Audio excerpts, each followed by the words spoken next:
बिस्मिल्लाहिर्रहमानिर्रहीम। अस्सलाम वालेकुम नाज़रीन, प्रोग्राम मुकाबिल में मेरे और आमिर मतीन साहब की तरफ से खुश आमदेद कहेंगे हम अपने तमाम देखने वालों को। नाज़रीन, पाकिस्तान के अंदर तकरीबन आप कह सकते हैं कि 24 घंटों के अंदर हर चीज़ की जो शक्ल है, जो सूरत है, वो मुकम्मल तौर पर तब्दील हो गई है। रिजर्व सीटों का जो मामला पाकिस्तान तहरीक इंसाफ के हक में जा रहा था, कल रात अचानक से वो भी पलटा खा गया है। मगर इसके अलावा हमने ये भी देखा कि नवाज शरीफ साहब के हल्का N130 के अंदर जो जीत का पर्दा था वो भी चाक हो गया है। इसकी तफसील भी आपके साथ शेयर करेंगे। फिर तौहीने अदालत क्या हो सकेगी या नहीं हो सकेगी, कानून को अपनी मर्जी से यहां पर भी मोड़ लिया गया है।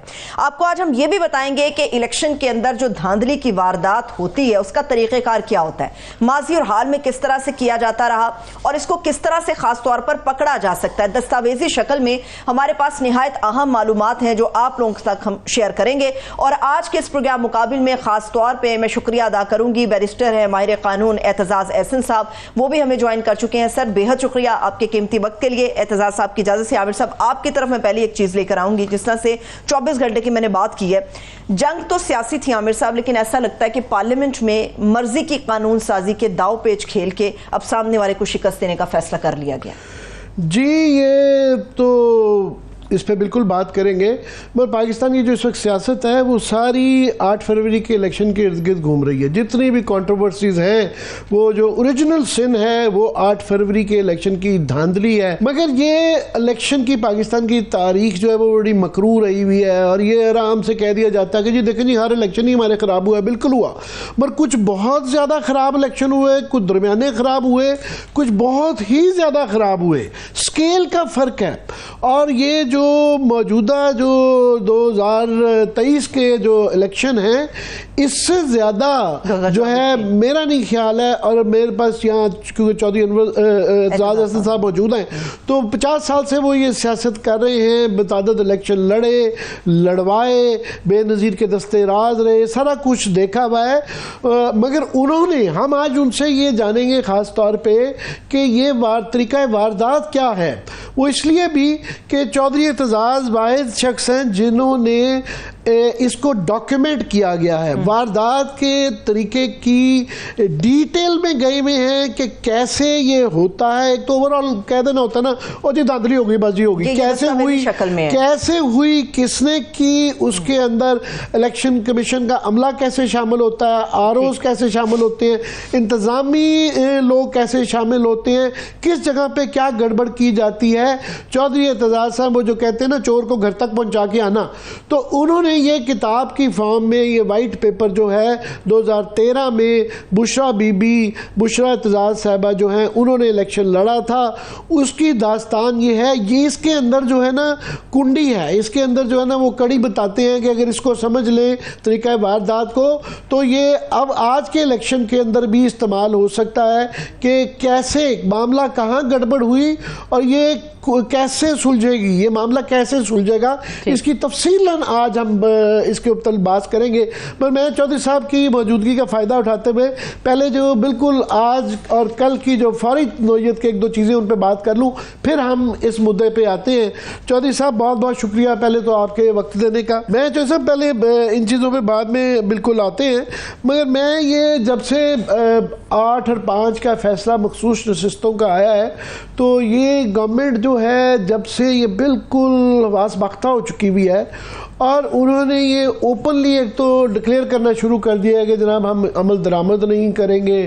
फिर जजेस के ऊपर जिस किस्म के अटैक आ रहे हैं उनके ऊपर बहुत ज़्यादा तनकीद की जा रही है।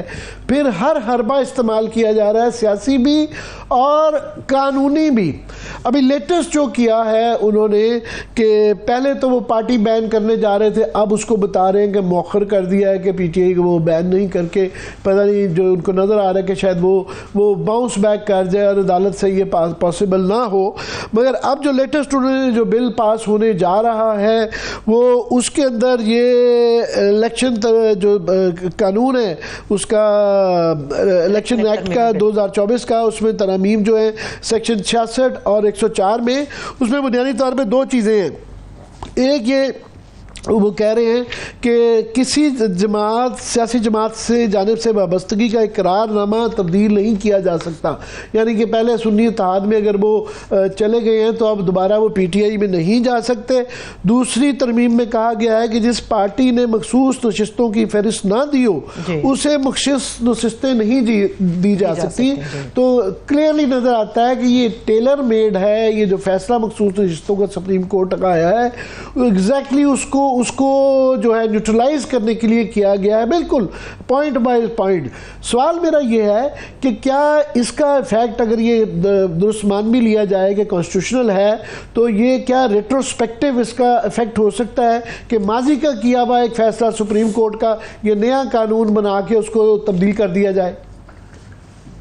इसमें आमिर जो सबसे वाज़ेह बात है, नुमायां बात है कि ये याद रखना चाहिए कि ये एक लिहाज से जो पार्टी में शमूलियत का इख्तियार और सवाबदीद है, ये शामिल होने वाले की सवाबदीद है शहरी की।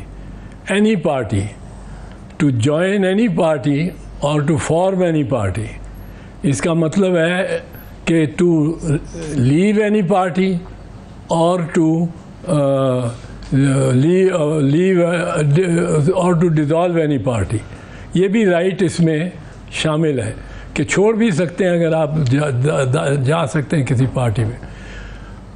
अब इसमें सवाल सिर्फ ये है कि क्या अगर कोई पार्टी छोड़ के डिक्लेरेशन दे के और छोड़ जाता है, उसका वोट काउंट होगा फॉर विमेन सीट, वो रोकी जा सकती है बात, वो कहा जा सकता है क्योंकि वो फंडामेंटल राइट में से नहीं है। फंडामेंटल राइट है, वरना मुझे अब मैं पार्टी शामिल हो जाता हूँ 3 दिन में एक जमात में और चौथे दिन तो तीसरे दिन मैं पहले ही कहता हूँ कि जी मैं गलत पार्टी में शामिल हो गया हूँ, मैंने पार्टी बदल ली है। आपकी डिक्लेरेशन तो आपके हक में जाएगी इस लिहाज से कि आपको आज़ादी है टू जॉइन एनी पार्टी और टू लीव एनी पार्टी, ये तो नहीं रोका जा सकता। सवाल ये है कि क्या इसके बदौलत जब आप पहली पार्टी में शामिल हुए थे तो उसने अगर लिस्ट में आपको डाला हुआ है या डाल दिया है तो वो क्या आप उसको तब्दील कर सकते हैं? ये डिपेंड करेगा आइन के मुताबिक, क्या आपको फहरिस्त 3 दिन जो होते हैं जॉइनिंग के उन 3 दिनों के दौरान या उससे पहले फहरिस्त देनी ज़रूरी है ख़वातीन की, जिस तरह आजकल के रूल्स मुतलका रूल्स जो हैं वो कहते हैं। मेरी राय में ये जो लिस्ट है ये सबसे पहले दाखिल होनी चाहिए और इसकी आज़ादी आप जो दखल नहीं दे सकते आर्टिकल 17 के तहत कि मैं कौन सी पार्टी में जाता हूँ।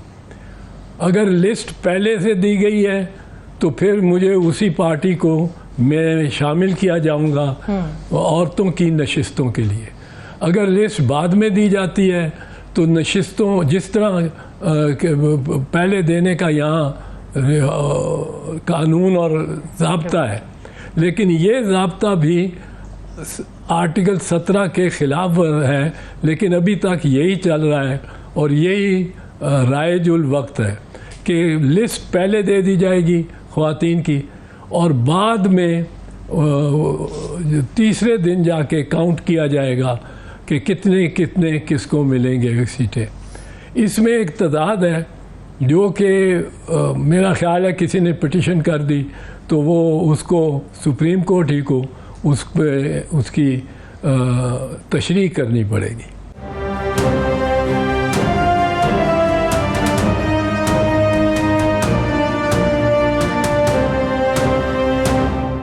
तो सब यहाँ पे जो, क्योंकि ये तो बिल्कुल आप सही कह रहे हैं, मुरवजा तरीक़ाकार राजुल वक्त यही है, मगर मखसूस नशिस्तों के फैसले के अंदर उसके मतलब जो ये एतराज़ गवर्नमेंट की तरफ से आ रहा है, वो कह रहे हैं कि इन्होंने तशरीह नहीं की, इन्होंने कॉन्स्टिट्यूशन री राइट किया है। गालिबन उर्दू में तहरीफ करना उसे कहते हैं कि इन्होंने तहरीफ की है। तो क्योंकि इन्होंने 15 दिन का दोबारा टाइम दे दिया, फिर जो है एक ओथ पहले भी वो ले चुके हुए थे, तब्दील करने का किया, तो क्या ये तशरीह थी या तहरीफ थी?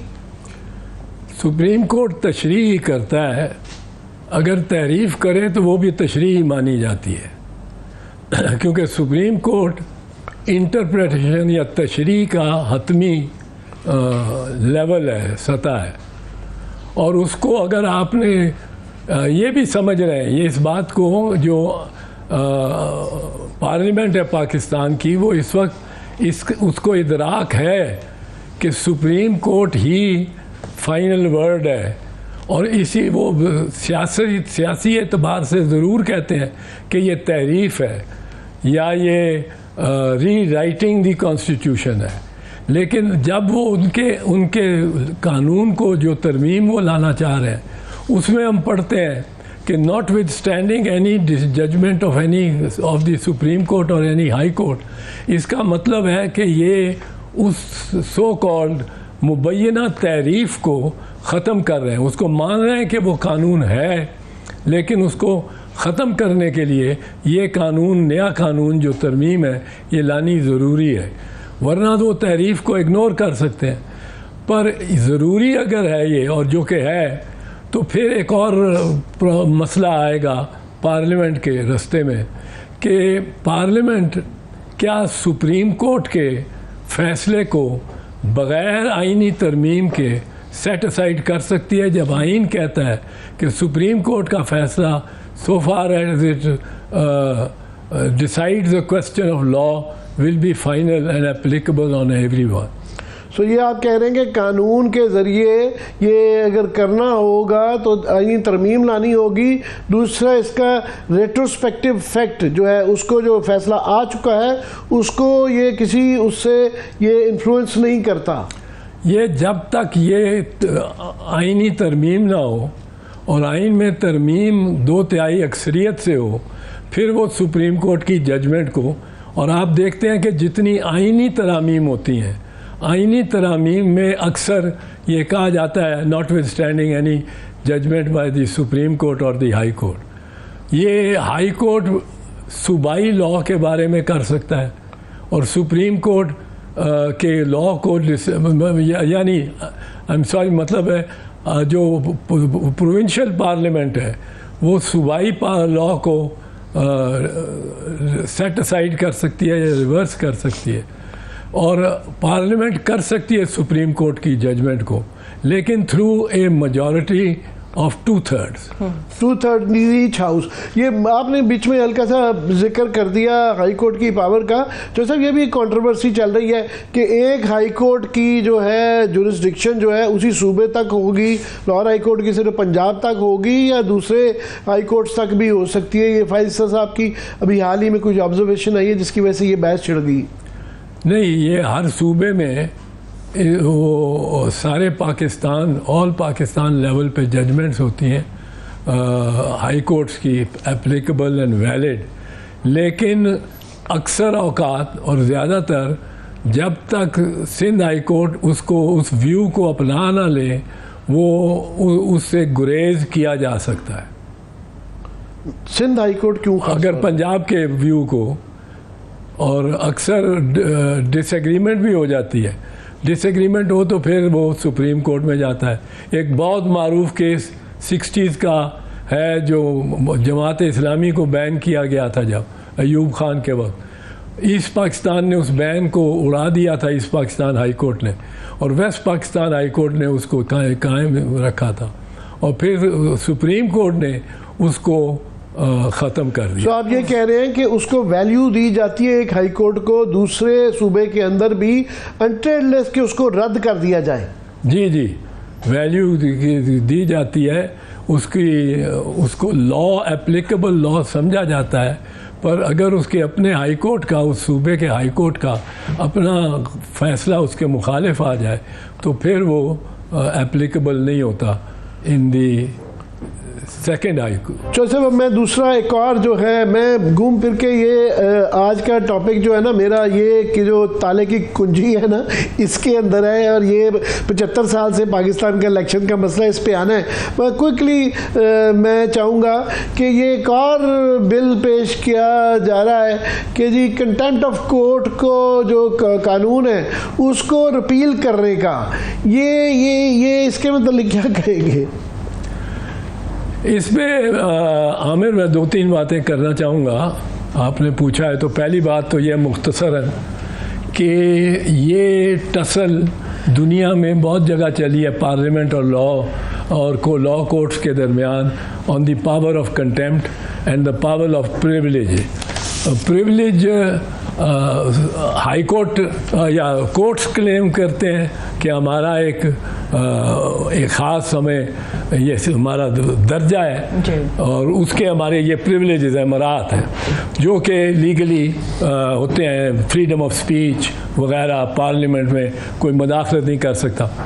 दूसरी तरफ कोर्ट्स का अपना होता है कंटेम्प्ट ऑफ कोर्ट के, हमारी एक डिग्निटी है।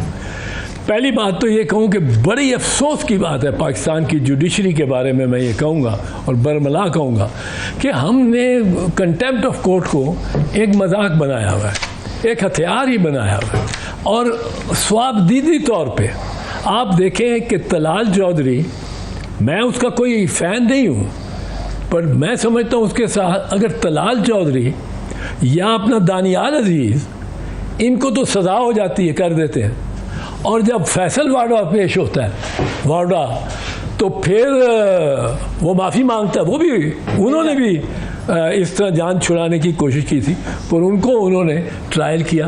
अब फैसल वाडा आके खड़ा होके वाडा आके खड़ा होके वो जब कहता है कुछ तो उसके लिए उसको रास्ता दे दिया जाता है कि आप जाओ, कुछ आपने नहीं किया। ये कोर्ट्स ने भी बड़ी इस मामले में कंफ्यूजन क्रिएट किया है। मैं ये समझता हूँ it is better to have no law of contempt than to have a law of contempt which is violated by the courts, जिसके बारे में अदालतों का बड़ा हर किस्म का रवैया रहता है और मुख्तलिफ स्वाबदीदी रवैया रहता है। लॉर्ड डेनिंग के एक जजमेंट है जिसमें उन्होंने कहा कंटेम्प्ट ऑफ कोर्ट एक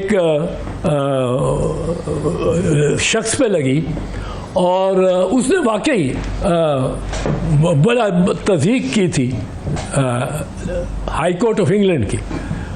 तो Lord Denning master of the rolls यानी सीनियर प्यूनी जज थे, इनके पास आया वो केस, तो उन्होंने कहा कि I know instance where this court has held anybody for contempt because he has violated the dignity of the court. The dignity of the court does not rest on such specious values. It rests on the quality of our judgments. If we give good judgments, we will be looked at with dignity, and if we make bad judgments, so we will have no dignity. तो उसने कहा ये contempt of court का तो कानून ही कोई नहीं, और ना ये मैं मानता हूँ कि कंटेम्प्ट ऑफ कोर्ट लगनी चाहिए। अब हमारे यहाँ कंटेम्प्ट ऑफ कोर्ट सारा वक्त किसी अफसर को, किसी शहरी को डराने के लिए लगी जाती है, और अक्सर बहस कर रहा हो वकील तो जजेस, ये कई दफ़ा देखा है, वो कहते हैं कि मगर सम जजेस मोर देन अदर्स, जिस तरह फवाद चौधरी के दौर में साके नुसार के बहुत ज़्यादा, फैसल साहब भी, ये बहुत ज़्यादा डराया जाता है कि बहू बॉगी मैन ये जारी रखिएगा। हाँ बिल्कुल, ये तो मैं कोई कंटेम्प्ट ऑफ कोर्ट का इतना शैदाई नहीं हूँ, ना मैं समझता हूँ पार्लियामेंट को ये इख्तियार होना चाहिए कि वो डिटरमिन करे कि कंटेम्प्ट ऑफ कोर्ट की क्या हदूद है और क्या है।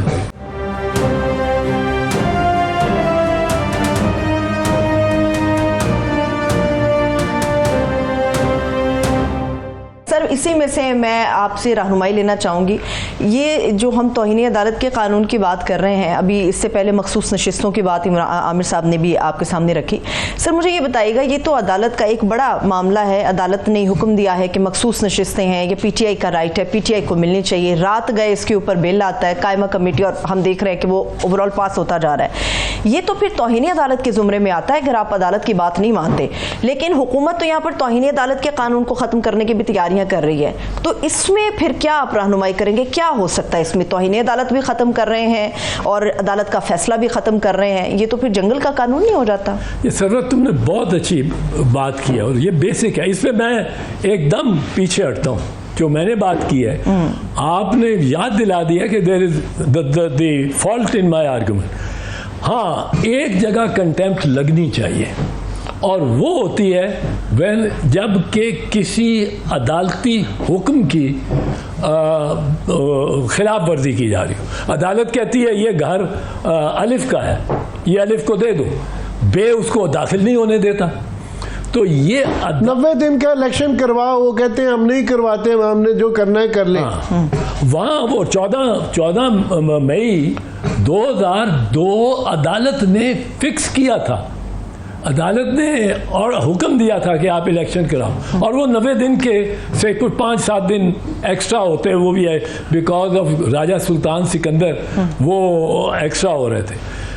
पर वो हुक्म को ना मानना वो तौहीन अदालत है।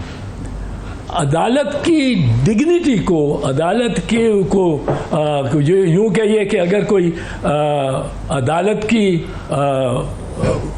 के खिलाफ बात कर रहा हो, उसकी जजमेंट की तनकीद कर रहा हो, अदालत की तनकीद कर रहा हो, वो कोई कंटेम्प्ट नहीं मेरी निगाह। बेसिकली आप कह रहे हैं कि नॉर्मल सर्कमस्टांसिस में और एकेडमिकली स्पीकिंग शायद ये मुनासिब हो, मगर यहाँ जब बदनीति पे बेस्ड हो, और इफ्तिखार चौधरी साहब का पहले एक वैसे फैसला भी आ चुका हुआ है कि उन्होंने ultra vires of the constitution किया गया है, उस वक्त भी कुछ इसी तरह का ही मामला था। पर मैं तो सब आऊँगा ज़रा सा टॉपिक को आगे ले जाते हुए कि आप शुरू से कह रहे हैं कि जो सबसे बड़ा यहाँ मसला है वो फॉर्म 45 का है। ये बाकी सारे ना पेरिफेरल इश्यूज हैं या ये साइड इश्यूज हैं। 45 फॉर्म जो खुलने से ये घबरा रहे हैं, और 45 फॉर्म अगर खुल गया तो ये इनका धड़न तख्ता हो सकता है। और हम ये कल जो है हमने ये स्टोरी शेयर की थी, पतन वालों ने बड़ी मेहनत की है, और उन्होंने कहा जी बाकी तो छोड़े, इन्होंने अच्छा ये मुसद्दका डॉक्यूमेंट्स हैं कि ये इलेक्शन कमीशन की साइट से निकाली है। ये हमारी भी कोताही है जर्नलिस्टों की कि हमने इतने गौर से नहीं पढ़ा। उसके अंदर बड़ी तफसील बताई हुई है उन्होंने कि नवाज शरीफ साहब के खास तौर पे हल्के की एक मज़गा खेज की हद तक जो है ना वहाँ पे तब्दीलियाँ हुई हैं कि कई 3 कॉन्स्टिट्यूंसीज में तो 102% वोट पड़ गया है, और कोई 30-40 70-80 कॉन्स्टिट्यूंसीज गालबन है जहाँ 99% तक टर्नआउट आया हुआ है। ये एक लंबी चौड़ी उसके अंदर तफसील कल बता चुके हैं। और एक जो मज़गा खेज कुछ जो ये फॉर्म्स हैं जो कि हमने कल दिखाए थे कि ये फॉर्म 45 जो कि पड़े हुए हैं इलेक्शन कमीशन की, उसके ऊपर एक बड़ा मज़ेदार था कि कोई ये गुलशन रावी का केस है, मास्टर साहब ने टोटल वोट 1818 है और जो कास्ट किए गए हैं वो 1825 कर दिए गए हैं। ये कल बताया था हमने। आज जो है एक और नया जो इंकशाफ हुआ है वो सांदा के एक स्टेशन का है, पोलिंग स्टेशन 6 का, नवाज शरीफ साहब का ये हल्का है। इसके अंदर फॉर्म 45 और 46 में 45 और 46 फॉर्म में एक तजाद नजर आता है, और मज़गा की तजाद है कि फॉर्म 46 में कुल डाले गए वोट जो है वो 736 है, और जबकि फॉर्म 45 में ये तादाद 1000 वोटों से बढ़ाकर 1736 यानी 736 के साथ आसान बच्चे जिस तरह नकल करते हैं 1 लगा दिया गया है, और नवाज शरीफ के जो 235 वोट थे उसको 1235 कर दिया गया है। ये सादा कलर का एक वो है। इस तरह एक और 333 का रिजल्ट है जो कि मॉडल स्कूल चौधरी पार्क बंद रोड का है, उधर भी 9 पोलिंग बूथ कायम किए गए थे जो कि सिर्फ मर्दों के लिए मुख्तस से। इस पोलिंग स्टेशन का टर्नआउट भी 99% रहा, जबकि फॉर्म 44 पर डाले गए कुल वोट 2436 थे और दुरुस्त वोटों की कुल तादाद जो थी वो 34 थी, जबकि 2 वोट 2434 थी, जबकि 2 वोट मुस्तरद हुए। नवाज शरीफ को हासिल होने वाले वोटों की 1308 बना दिया गया। तो चौधरी साहब, मैं ये इसको जोड़ना चाहूँगा, ये आपकी ये वही पुरानी वारदात है, ये तार के लौटने वाली दवा है जो इस्तेमाल की गई। मैं उस पर इसकी तफसील बताता हूँ क्विकली कि जो फॉर्म 45 की ये जो नई तफसीलात आ रही हैं, तो मगर उसके बावजूद भी ट्राइब्यूनल जो है पंजाब के अंदर बताया जा रहा है कि 8 को अभी भी रोका हुआ है कि वो नहीं काम कर पाएंगे। तो ये किधर मामला जा रहा है? आमिर, बात ये है कि ये एक तरीका जो इस वक्त अपनाया हुआ है ना, जो 2013 में भी, 2018 में भी और 2024 में भी जो अपनाया गया है, वो बुनियादी तौर पे मदर ऑफ ऑल रिगर्स का फार्मूला है। उससे बड़ा बेहतर फार्मूला नहीं हो सकता। वो फार्मूला ये है कि आप इलेक्शन डे पे, ऑन द पोलिंग डे, कोई इंसिडेंट ना होने दें। कोई हो जाएगा, फिर भी हो जाएगा तो एक आध, पर वो ज़ाती दुश्मनी होगी, गोलियां चल जाएंगी आमने सामने। पर अब ये कहा जाता है कि जब तक पोलिंग स्टेशन पे गोली ना चले और कोई इस किस्म ना हो, वाकया ना हो, आप बैग्स जो हैं, जो पोलिंग बैग्स हैं, उनको नहीं खोल सकते। अगर तो गोली चल गई है, एक बंदा मर गया है, फिर आप कह सकते हैं जी ये पोलिंग रुका रहा और 6 घंटे रुका रहा और अब वोटर नहीं आ सके, आप यहाँ रीपोल करा दें। पर कोई शॉर्ट ऑफ दैट कोई चीज़ नहीं होती। अब सारा दिन पुरअमन वोटिंग हो गई, उसके बाद अलिफ बे जीम का नतीजा आ गया जिसमें बे जीत गया और उसको फॉर्म 45 और उसको उसकी सर्टिफिकेशन उसके नुमाइंदे को दे भी दी गई, मिल गई। अब वो लेके, अब एक और इसमें जो पहलू है वो ये है कि इन्होंने ये कंप्यूटर्स में फीड कर दिया। मुझे तो लगता है वो क्या कि 250 अगर पोलिंग स्टेशन है, एवरेज 250 होते हैं, तो पहले 70 तक जो जीतने वाला है, जो वाकई जीता है, वो जीतता जाता है, उसकी लीड बनती जाती है। मरियम नवाज शरीफ हार रही है, नवाज शरीफ हार रहा है, डॉक्टर यास्मीन के 30,000 की लीड हो गई है, 40,000 की लीड हो गई है।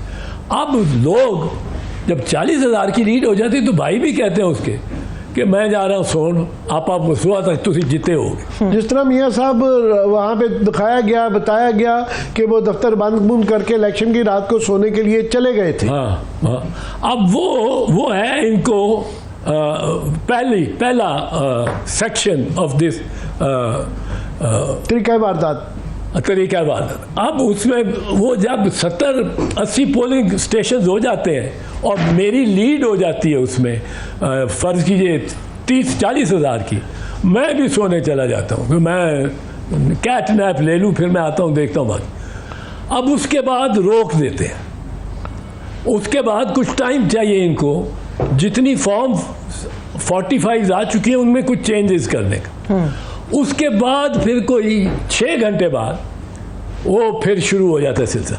अब वो मरियम जीतना शुरू हो जाती है, नवाज शरीफ जीतना शुरू हो जाता है, बेसिकली फैमिली सारी। ओन चौधरी जीतना शुरू हो जाता है।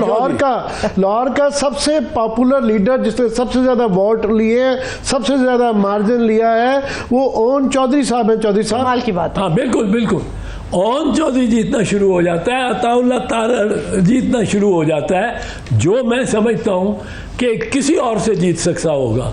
वो बावजूद इसके कि Bilawal also does not belong to Lahore, वो बिलावल भुट्टो जरदारी को नहीं हरा सकता था, क्योंकि बिलावल ने एक बड़ी इसमें बड़ा पॉपुलैरिटी, एक Shaista campaign, and then he has a national personality. Ataullah Tarar का अगर वो फॉर्म 45 आप निकालेंगे आपको नज़र आ जाएगा। अब इन्होंने ये किया कि जो ये पैटर्न है कि इसमें से सब कुछ निकाल लो और सिर्फ ये फॉर्म 47 या 48 जिनमें रिजल्ट होता है, टोटल रिजल्ट सिर्फ एक लिस्ट इस तरह होती है कैंडिडेट्स की, एक इस तरह होती है पोलिंग स्टेशन की, और हर पोलिंग स्टेशन में एक कैंडिडेट ने कितने वोट लिए वो उसके खाने में दर्ज होता है और फिर टोटल आ जाता है।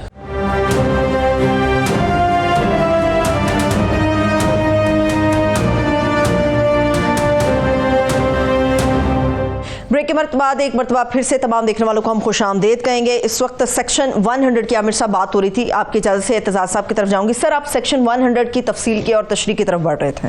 इलेक्शन एक्ट 2017 से public inspection of documents, the documents retained by the commission under section 99, ये बैग में जो होते हैं, except ballot papers, marks ballot paper, except ballot papers shall be open to public inspection at such time and subject to such conditions as may be prescribed, and the commission shall upon an application made in this behalf and on payment of such fees and subject to such conditions as may be prescribed furnish copies of or extracts from these documents।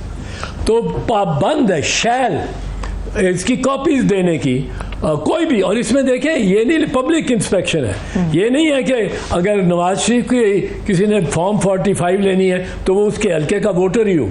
No local stand is required और no limitation भी कोई नहीं, सिर्फ limitation ये है कि एक साल के अंदर, एक साल के बाद इलेक्शन कमीशन ने इस मटीरियल को डिस्ट्रॉय कर देना, ये उस पर पाबंदी है, अनलेस अदालत ने रोका हो या ट्राइब्यूनल ने रोका हो।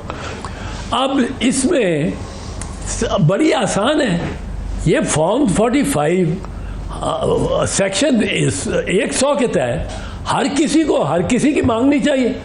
फॉर्म 45 ये सामने आनी चाहिए। इसकी वजह मैं आपको एक जल्दी से अर्ज कर दूं, आप वो ये है कि ये तरीका जो है कि आपने बैग बन गया, बैग का आपने हशर कर दिया, और मैंने क्या हशर किस बैग का किया हुआ, मैंने सेक्शन 100 के तहत, उस वक्त 45 था 76 के लॉ के तहत, 100 के तहत मैंने अपनी बीवी बुशरा के जो वोटिंग पैटर्न था वो मैंने वो सारे बैग्स खुलवाए। मैं चौधरी साहब अगर इजाज़त दें तो मैं इसकी ज़रा तफसील बता दूं कि ये 2013 का इलेक्शन, ये बार बार नवाज शरीफ साहब कहते होते हैं मुझे क्यों निकाला 2017 में, और 2018 के इलेक्शन की बात होती है, 2013 की बात नहीं होती। तो 2013 के अंदर भी कुछ कम नहीं किया गया था, और उसकी सबसे बड़ी निशानी जो है, क्योंकि बाकी तो फिर से भी हो सकती है ना, अक्सर लोग नहीं मानते ये, क्योंकि चौधरी साहब ने बड़ी मेहनत करके ये बीबी बुशरा एतजाज साहबा, उन्होंने ये इलेक्शन लड़ा था। उस ज़माने में ये 124 होता था, अब इसका हल्का नंबर तब्दील हो गया है। ये तारीखी तौर पे पीपल्स पार्टी का हल्का रहा, इसमें चौधरी साहब मार्जिन के साथ पहले जीतते रहे और पीपल्स पार्टी के ही लोग जीतते थे। 30-40 साल से ये सिलसिला जारी था।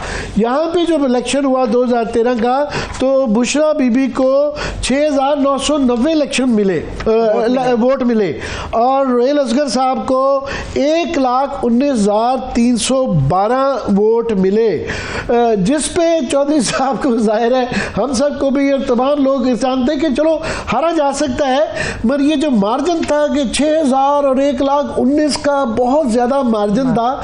तो चौधरी साहब ने ये फिर बैग जो ये बता रहे हैं ये खिलवाए, और ये सेक्शन 100 के तहत खिलवाए, और खिलवाने के बाद ये मैं तो क्विकली तफसील बता दूं कि ये दरख्वास्त जब दी गई, उसके बाद इंस्पेक्शन के दौरान जब वो खुले गए, बैग खुले गए, तो इंस्पेक्शन के दौरान 2,264 पोलिंग स्टेशंस के थैलों में से 107 थैलों की सील टूटी हुई थी, वो मतलब खुल चुके हुए थे, उनके साथ जो होना था वो कर दी गई हुई थी।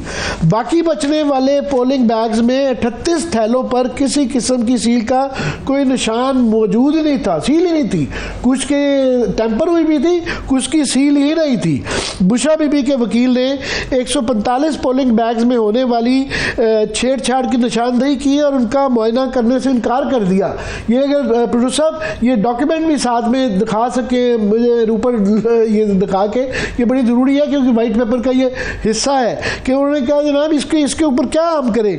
टूटी हुई सील, टूटी हुई या बगैर सील के 145 थैलों को जो है वाइट पेपर में दर्ज तर्जमे में शामिल नहीं किया गया।